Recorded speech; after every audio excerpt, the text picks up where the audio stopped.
Palm oil production in Indonesia and Malaysia. Palm oil is an edible oil extracted from the fruit of the oil palm. It is used in food products, cosmetics, and increasingly as a biofuel. Indonesia and Malaysia are the world's largest producers.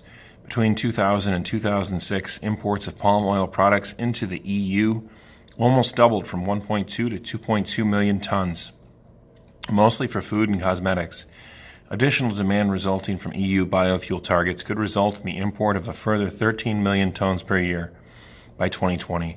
6.5 million hectares of land have already been converted to palm oil plantations in Indonesia, and a further 20 million hectares for palm oil have now been earmarked for further expansion. Palm oil production is having a devastating environmental and social impact. In 2007, Indonesia was ranked as having the world's third highest greenhouse gas emissions, not because of its high consumption alone would put it in 21st place, but because of the draining of its peatlands and conversion of tropical forests to agriculture, largely palm oil, for export. In order to clear forests, the Indonesian government, international funders, and companies are trampling over the rights of indigenous people who live sustainably off the forest and whose land is being converted without their permission.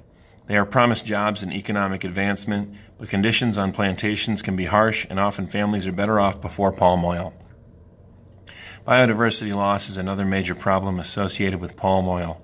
Key habitat for numerous species, including iconic ones such as the orangutan, is being wiped out by the palm oil development. Meanwhile, the Malaysian government plans massive continued expansion and rebuts environmental concerns as protectionist agendas from developed countries that deforested their own land centuries ago. Palm oil raises important questions about Europe's ecological footprint. How much land do we need to feed our lifestyles? Are we really willing to dig up our tropical rainforests in order to fuel our cars? How much responsibility are we prepared to take for the devastation of resource extraction elsewhere in the world?